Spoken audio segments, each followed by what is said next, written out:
بسم الله الرحمن الرحيم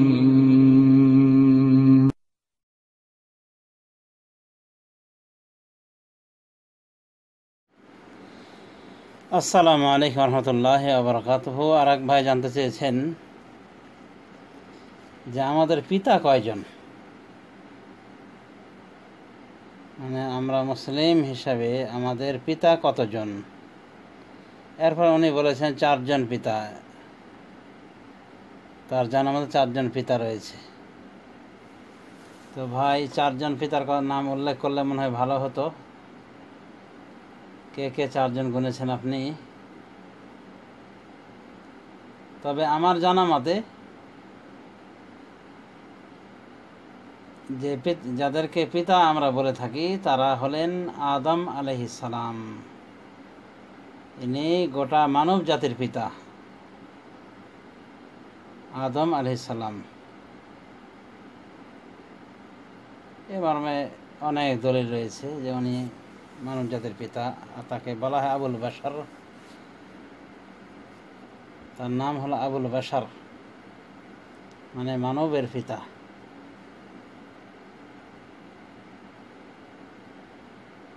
তার মানে গোটা মানব জাতির পিতা হলেন আদম আলাইহিস সালাম। এরপর আরেকজন পিতা, তিনি হলেন ইব্রাহিম আলাইহিস সালাম। আল্লাহ বলছেন মিল্লাতা আবিকুম ইব্রাহিমা হুয়া সাম্মাকুমুল মুসলিমিনা মিন ক্বাবলু ওয়া ফি হাযা। তো এই ইব্রাহিম আলাইহিস সালাম তিনি কি আরব জাতির পিতা নাকি মুসলিম জাতির পিতা, এখানে মতপার্থক্য রয়েছে উলামায়ে দ্বীনের মাঝে। কিছু আলেম এদিকে গিয়েছেন যে আরব জাতির পিতা, কিছু আলেম এদিকে গিয়েছেন না, মানে আরব জাতির পিতা তো বটে, মুসলিম জাতিরও পিতা।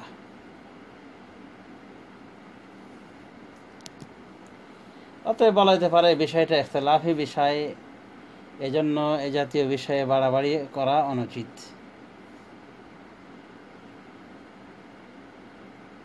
মিল্লাতা আবিকুম ইব্রাহিম, যে আল্লাহ বলেছেন যে তোমরা অবধারিত করে নাও তোমাদের পিতা ইব্রাহিমের ধর্মকে। এই খেতাবের ভিতরে কারা রয়েছে প্রথমে? এতে কোনো সন্দেহ নাই যে এই খেতাবের মধ্যে প্রথমে পড়বে আরববাসী, কারণ তারাই হলো প্রথম উদ্দেশ্য। তাদের গোত্র থেকেই তাদের সাজাত হিসাবে এসেছেন রাসূলুল্লাহ সাল্লাল্লাহু আলাইহি ওয়াসাল্লাম। এবং এটা প্রসিদ্ধ কথা এবং বাস্তব কথা যে ইব্রাহিম আলাইহিস সালাম হলেন আরব জাতির ঊর্ধ্বতন পিতা।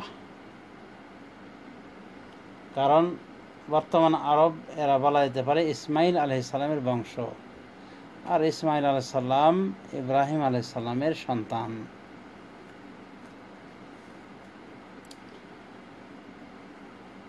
তো তাহলে আরেকজন পিতার সন্ধান আমরা পেলাম ইব্রাহিম আলাইহিস সালামের। তো তিনি ধর্মীয় পিতা, এটাও বলা যেতে পারে, অসুবিধা নাই। এদিকেও বড় বড় উলামায়ে দ্বীন গিয়েছেন, যেমন আল্লামা ইবনে হাজম আয-যাহিরি তার আল মুহাল্লা নামক কিতাবে উনি এদিকে গিয়েছেন যে ইব্রাহিম আলাইহিস সালাম পুরা মুসলিম জাতির পিতা, সমস্ত মুসলমানদের পিতা। অনুভাবে হাফিজ ইবনে হাজার রহমাতুল্লাহ আলাইহি তিনিও এদিকে গিয়েছেন যে তিনি সমস্ত মুসলমানদের পিতা, তার মানে ধর্মীয় পিতা বলা যায়।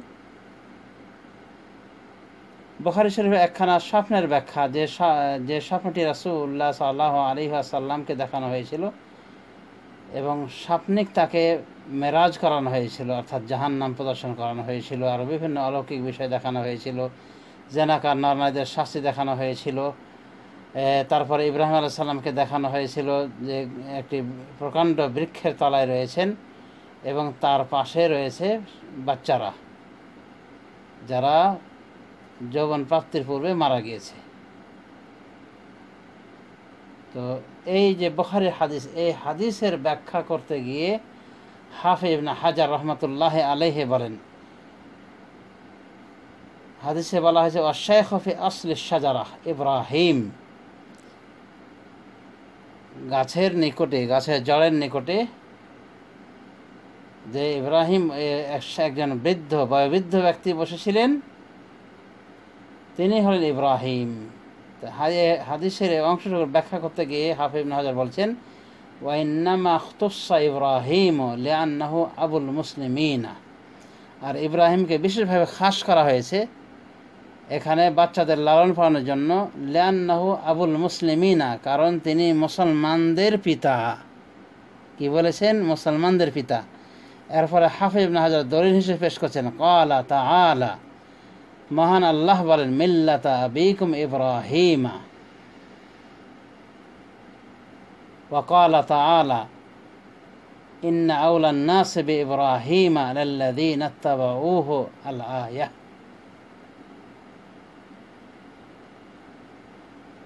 দেখুন হাফিজ ইবনে হাজারের ফাথুল বারী 12 নম্বর খণ্ড 445 পৃষ্ঠা।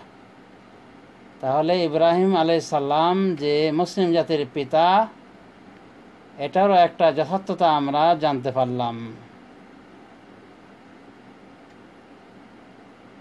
তো হাফিজ ইবনে হাজার এভাবে বলেছেন। আর তার অনেক অনেক পূর্বে আল্লামা ইবনে হাজম আয-যাহিরি তার মুহাল্লা নামক কিতাবে উল্লেখ করেছেন যে ইব্রাহিম আলাইহিস সালাম মুসলিমদের পিতা।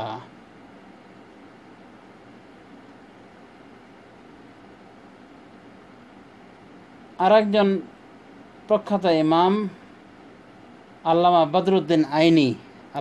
বদরুদ্দিন আইনি তার উমদাতুল কারি শারহ সহিহ বুখারীতে উল্লেখ করেছেন একই হাদিসের ব্যাখ্যায়। তিনিও কাছাকাছি একই কথা বলেছেন এবং তারা উভয় সাময়িক ছিলেন, অর্থাৎ হাফিজ ইবনে হাজার এবং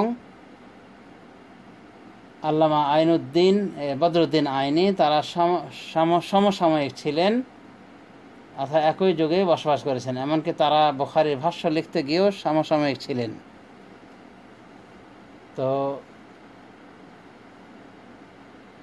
উনিও এই হাদিসের ব্যাখ্যায় বলছেন ওয়াশাইখ ফি আসলি শাজারাহ ইব্রাহিম আলাইহিস সালাম, আর যে শাইখকে দেখা গিয়েছে, অর্থাৎ রাসূল সাল্লাল্লাহু আলাইহি ওয়াসাল্লাম দেখেছেন একটা বৃক্ষের নিচে জড়ের কাছে শাইখ বসে আছেন, আর তার চতুর্পাশে সন্তানরা রয়েছে, মানে অপ্রাপ্ত বয়স্ক বাচ্চারা রয়েছে। তো ব্যাখ্যায় বলা হয়েছে জিবরিল ওই ফেরেশতারা বলেছিলেন তাকে পরবর্তীতে ওয়াশাইখ ফি আসলি শাজারাত ইব্রাহিম আলাইহিস সালাম, ওই যে শাইখকে আপনি দেখেছিলেন গাছের নিচে, গাছের জড়ের নিচে নিকটে, উনি হলেন ইব্রাহিম আলাইহিস সালাম। এরপরে উনি ব্যাখ্যা করতে গিয়ে বলছেন, কে বলছেন? আল্লামা বদরুদ্দিন আইনি ওয়াইন্নামা ইখতাসা ইব্রাহিম আলাইহিস সালাম বিযালিক, তাকে এভাবে খাস করা হয়েছে, মানে তাকে দায়িত্ব দেওয়া হয়েছে, বাচ্চাদের কাফালাত দায়িত্ব দেওয়া হয়েছে এজন্য, লিআন্নাহু আবুল মুসলিমিনা, কারণ তিনি মুসলমানদের পিতা। ক্বালা তাআলা, মহান আল্লাহ বলেন ওয়াজাহিদু ফিল্লাহি হাক্কা জিহাদিহি, তোমরা আল্লাহর রাস্তায় জিহাদ করো যথাযথভাবে। হুয়া ইজতাবাকুম, তিনি তোমাদেরকে নির্বাচন করেছেন। ওমা জাআলা আলাইকুম ফিদ্দীন মিন হারাজ, তোমাদের জন্য তোমাদের দিনে, তোমাদের উপরে তোমাদের দিনে কোনো সংকীর্ণতা আরোপ তিনি করেননি। মিল্লাতা আবিকুম ইব্রাহিম, তোমরা অবধারিত করো মিল্লাতা আবিকুম ইব্রাহিম, তোমাদের পিতা ইব্রাহিমের মিল্লাতকে।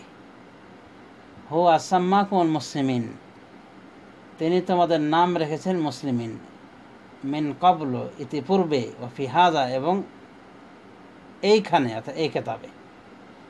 তো হুয়া সাম্মাকুমুল মুসলিমিন, এটা কোন দিকে যাবে? এই সর্বনামটি ইব্রাহিমের দিকে যাবে, অর্থাৎ ইব্রাহিম মুসলমানদের নাম দিয়েছেন মুসলিমিন, এভাবে মুসলিমিন বা মুসলিমুন নাম দিয়েছেন ইব্রাহিম, নাকি আল্লাহর দিকে যাবে? কারণ এর পূর্বে আল্লাহর দিকে গিয়েছে সর্বনামগুলি, যেমন ওমা জাআলা আলাইকুম ফিদ্দীনে মিন হারাজ, তারা এর পূর্বে হুয়া ইজতাবাকুম ওয়াজাহিদু ফিল্লাহি হাক্কা জিহাদিহি, ওয়াজাহিদু ফিল্লাহি হাক্কা জিহাদিহি হুয়া ইজতাবাকুম ওমা জাআলা আলাইকুম ফিদ্দীনে মিন হারাজ, এ সমস্ত স্থানে দেখা যাচ্ছে যে উদ্দেশ্য হলেন আল্লাহ, মানে আল্লাহর দিকে সর্বনামটি কেউ কেউ নিয়েছেন, অধিকাংশ লোক নিয়েছেন, অধিকাংশ ওলামায়ে দ্বীন এই সর্বনামটি হুয়া সাম্মাকুমুল মুসলিমিনের মধ্যে সর্বনামটিকে আল্লাহর দিকে নিয়েছেন। কিছু কিছু ওলামায়ে দ্বীন ইব্রাহিম আলাইহিস সালামের দিকে নিয়ে গেছেন। তার মানে হলো যে ইব্রাহিমই তোমাদের নামকরণ করেছেন মুসলমান বা মুসলিমিন।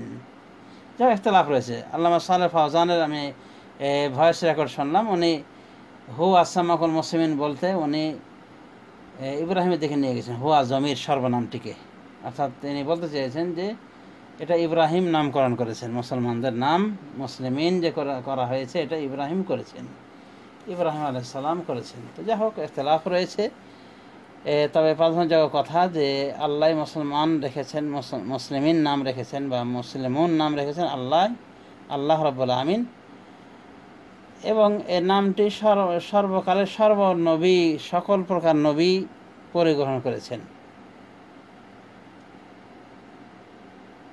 সকলেই মুসলমান পরিচয় দিতেন, নিজেদের নাম মুসলিম পরিচয় দিতেন। আল্লাহ কুল্লাহাল আমরা যেটা বলতে চেয়েছি যে আরেকজন মনীষীর ভাষায় আমরা জানতে পারলাম যে ইব্রাহিমকে উনিও সমস্ত মুসলমানদের পিতা গণ্য করেছেন, আরব অনারব ইত্যাদির পার্থক্যকরণ ছাড়াই ব্যাপকভাবে। আরেকজন মুহাদ্দিসের ইমামের জবানিতে আমরা জানতে পারলাম। দেখুন উমদাতুল কারি শারহ সাহিহ বুখারী 35 নম্বর খণ্ড 103 পৃষ্ঠা। তাহলে দুজন পিতার নাম পাওয়া গেল, একজন আদম আলাইহিস সালাম, আরেকজন পিতার তো সবার জানা কথা যে আমাদের জন্মদাতা পিতা।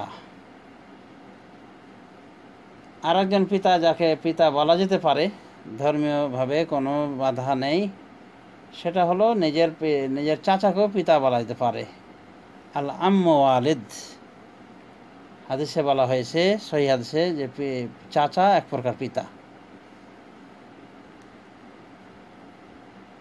অনুভাবে আরেক প্রকার পিতা হলো শ্বশুর পিতা, যাদেরকে আমরা বলে থাকি আমাদের ভাষায় শ্বশুর আব্বা। এটাও দেখা যায় যে মানে বিভিন্ন ভাষাভাষীদের মাঝে চালু রয়েছে, যেমন ইংরেজরা বলে ফাদার ইংলো, শ্বশুর আব্বাকে বলে ফাদার ইংলো, আর শাশুড়ি মাকে বলে মাদার ইংলো। সেই হিসেবে বলা যায় যে এটাও এক প্রকার পিতা, তবে এ মর্মে সরাসরি কোনো দলিল পাওয়া যায় না, কিন্তু জায়েজ রয়েছে। সৌদি আরবের লাজনা দায়মা তারা বলেন যে কোনো মুরব্বী বয়সে বড় বলতে পারা যায় যে বাবা বলা যেতে পারে, মানে পিতা খেতাব করা যেতে পারে মুরব্বী হিসেবে, বয়স্ক হিসেবে শ্রদ্ধা করতে যেয়ে বলা যেতে পারে, শ্রদ্ধা নিবেদন করে বলা যেতে পারে। সে হিসেবে পিতা, শাশুড়ি, শ্বশুর তারা অবশ্যই মুরব্বী, তাদেরকে পিতা মাতা বলা যেতে পারে, শাশুড়ি মা, শাশুড়ি বা বাবা বলা যেতে পারে, অসুবিধা নেই। ইনশাআল্লাহ বাড়াবাড়ি করা উচিত নয়। তবে মনে রাখতে হবে অবশ্যই নিজের পিতার কথা, নিজের শাশুড়ির কথা, নিজের মায়ের কথা, এবং মানুষের নিকট পরিচয় দিতে গেলে পরিচয় দেওয়ার সময় প্রকৃত বাপের কথাই উল্লেখ করতে হবে। তখন যদি কেউ বলে যে আমার বাপের নাম অমুক দিয়ে শ্বশুরের নাম বলে, এটাই হলো আপত্তিকর, এটাই হলো হারাম। আর একটা পিতা হলো কাঠ বাপ বলা হয়। কাঠ বাপ মানে মায়ের স্বামী, ওটা এক প্রকার পিতা।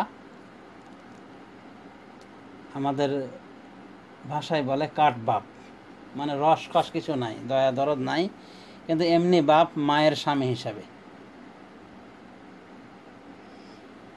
তো এই হলো কিছু পিতার উদাহরণ।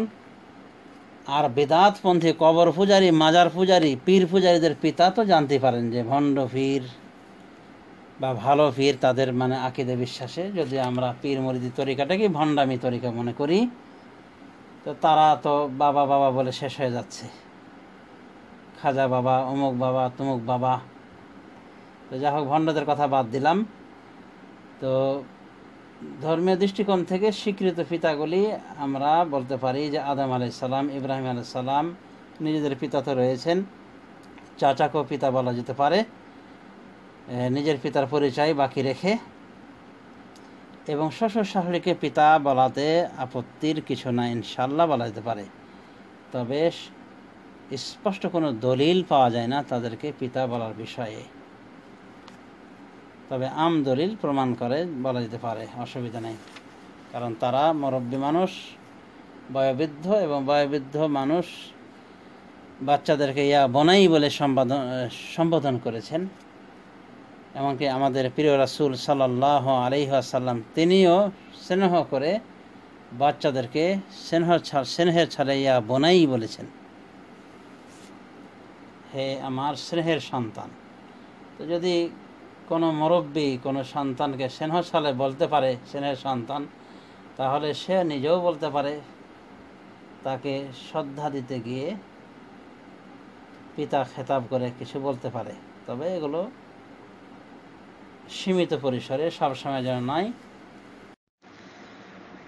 আরও বলা যায় যে দাদা এক প্রকার পিতা। রাসূলুল্লাহ সাল্লাল্লাহু আলাইহি ওয়াসাল্লাম বুখারী শরীফ হাদিসে বলেছেন, আনা ইবনু আব্দুল মুত্তালিব আনান নবিয়্যু লা কাযিব আনা ইবনু আব্দুল মুত্তালিব। আমি নবী, মিথ্যার কিছু নাই, এবং আমি আব্দুল মুত্তালিবের সন্তান। আব্দুল মুত্তালিব তার দাদা, অথচ তিনি বলেছেন যে আনা ইবনু আব্দুল মুত্তালিব, আমি আব্দুল মুত্তালিবের ছেলে। সুতরাং দাদা এবং নাতির সম্পর্ক পিতা পুত্রের মতো, অতএব দাদাকেও পিতা বলা যায়। শেখ বিন বাজকে যে বলা হয় আব্দুল আজিজ বিন বাজ, আসলে বাজ ওনার দাদা, মূলত শেখ আব্দুল আজিজের উনি সরাসরি পিতা নন, বরং ওনার পিতার পিতা। এজন্য ভালোভাবে প্রকাশ্যভাবে যখন বলা হয়, বিস্তারিত যখন বলা হয় শেখ আব্দুল আজিজ বিন আবদুল্লাহ বিন বাজ, তার মানে আবদুল্লাহ তার প্রকৃত পিতা, আর বাজ হলেন তার দাদা। কিন্তু তিনি দাদার নামে প্রসিদ্ধ লাভ করেছেন, দাদার নামে তিনি প্রসিদ্ধি লাভ করেছেন। এটা খুবই প্রচলিত রয়েছে আরবে, এবং রাসূলুল্লাহ সাল্লাল্লাহু আলাইহি ওয়াসাল্লামের জবানি থেকেও আমরা জানতে পারলাম যে দাদা পিতা, এক প্রকার পিতা। কোরআনে বলা হয়েছে দাদাদেরকে পিতা হিসেবে গণ্য করা হয়েছে।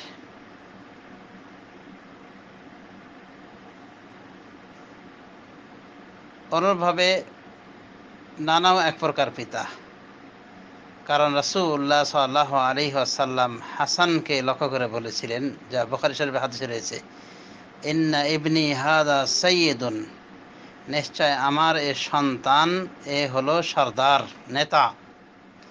ওয়া সায়ুসলিহুল্লাহু বিহি বাইনা ফিয়াতাইনি আযীমাতাইনি মিনাল মুসলিমিন, আর অচিরেই আল্লাহ রাব্বুল আমিন তার মাধ্যমে মুসলিমদের দুটি বৃহৎ দলের মাঝে সমাধান করবেন, মীমাংসা করে দিবেন।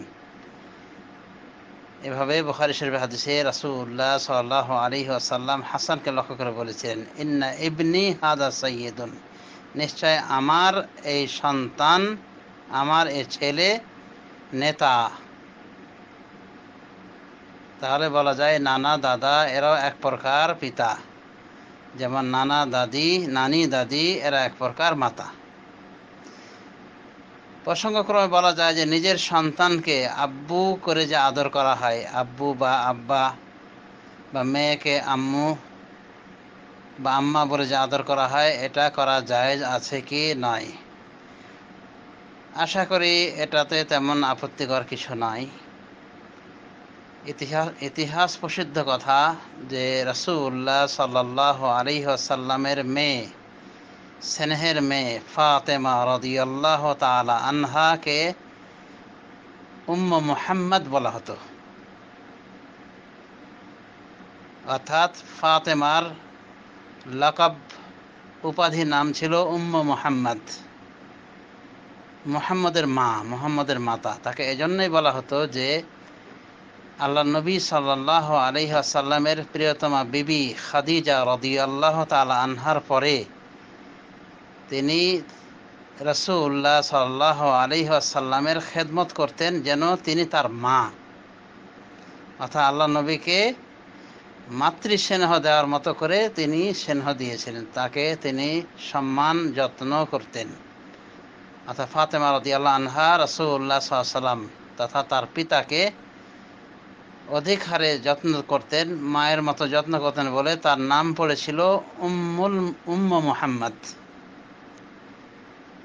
তাহলে মেয়েকে মা বলা হয়েছে। ইতিহাসের কিতাবগুলিতে রয়েছে, যেমন হাফেজ ইবনে হাজারের কিতাব, ইতিহাসের কিতাব, অনুরূপভাবে আরও বিভিন্ন কিতাবে পাওয়া যাবে এই তথ্যটি। এ থেকে বোঝা যায় যে মেয়েকে যদি মা বলা যেতে পারে, ছেলেকে বাবা বলা যেতে পারে, আদরের ছেলে, অসুবিধা নেই ইনশাআল্লাহ। এ বিষয়ে ঐতিহাসিক একটা ভিত্তি রয়েছে। তো যা হোক, আশা করি কারা পিতা মাতার পর্যায়ে কাদেরকে পিতা মাতা বলা যায় এবং কাদেরকে রূপকভাবে বলা যেতে পারে এ বিষয়ে আলোকপাত করা হয়েছে যথেষ্ট। এবং বিশেষ করে বিদআতপন্থীরা যে পিতা বলে থাকে ওই পীরদেরকে, সুফিদেরকে, এটা বলা যেতে পারে খ্রিস্টানদের তরিকা থেকে এসেছে। খ্রিস্টানরা তাদের পাদ্রীদেরকে ফাদার বলে থাকে, তাদের ধর্মযাজককে ফাদার বলে থাকে। তাদেরই অনুসরণে এভাবে ধর্মীয় গুরুদেরকে পিতা বলা শিখেছে এই বিদআতপন্থী। অতএব এই সমস্ত পীর ফকিরদেরকে বাবা বাবা বলা যেতে পারে কৃষ্টি কালচারের অনুসরণ মাত্র। এবং হিন্দুদের সাথেও খানিকটা মিল রয়েছে। হিন্দুরা তাদের পূজনীয় বস্তুগুলিকে, দেবদেবীগুলিকে কি বলে? মা বলে থাকে। যেমন মা, মানে মা মা করে মরছে বিদাতে ওই কবর হিন্দুর দল, মূর্তি পূজারী দল। আর মাজার পূজারী দল কি করছে?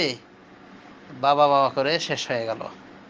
মানে নিজের বাবার খবর নাই, ওই তথাকথিত ওই ভণ্ড পীরের বাবার খবর নাই, এবং বাবা বাবা করে শেষ হয়ে যাচ্ছে। তো এভাবে বাবা বলা ধর্মীয় গুরুকে, এটা মুসলিমদের তরিকা নয়। রাসূলুল্লাহ সাল্লাল্লাহু আলাইহি ওয়াসাল্লামকে সাহাবায়ে কেরাম বাবা বলতেন না, বরং তাকে ইয়া রাসূলুল্লাহ, ইয়া নবী আল্লাহ। তারপর অনেকে পরিচয় হিসেবে বলেছেন খলিলি, আমার অন্তরঙ্গ বন্ধু। যেমন আবু যার আল গিফারি মাঝে মাঝে এই কথাটি বলতেন। অনুভাবে রাসূলুল্লাহ সাল্লাল্লাহু আলাইহি ওয়াসাল্লাম বিবিগণ রাসূলুল্লাহ সাল্লাল্লাহু আলাইহি ওয়াসাল্লামকে আদর সম্মান দিয়ে বলতেন খলিলি, অর্থাৎ খলিল বলতেন, মানে অন্তরঙ্গ বন্ধু। এই বাবা বাবা বলা ওস্তাদ মুরব্বীদেরকে, এটা এইভাবে কন্টিনিউ বলার এই আদত অভ্যাসটা আসলে বিজাতীয় অভ্যাস, যা অবশ্যই পরিত্যাজ্য। আল্লাহ রাব্বুল আলামিন আমাদেরকে সঠিক বোঝার তৌফিক দান করুন। আর ইব্রাহিম আলাইহিস সালাম ধর্মীয় পিতা হলেন কি হলেন না, এই বিষয়টি নিয়ে আমি মনে করি বাড়াবাড়ি করা মোটেও উচিত নয়, যেহেতু উভয় পক্ষে ওলামায়ে দ্বীন গিয়েছেন এবং উভয় পক্ষেই দলিল রয়েছে। অতএব বাড়াবাড়ি করা উচিত নয়, না এ পক্ষ নিয়ে না ওই পক্ষ নিয়ে। আল্লাহ সঠিক বোঝার তৌফিক দান করুন আমাদেরকে। জাযাকুমুল্লাহু খায়রান আলা হুসনিল ইসলাম।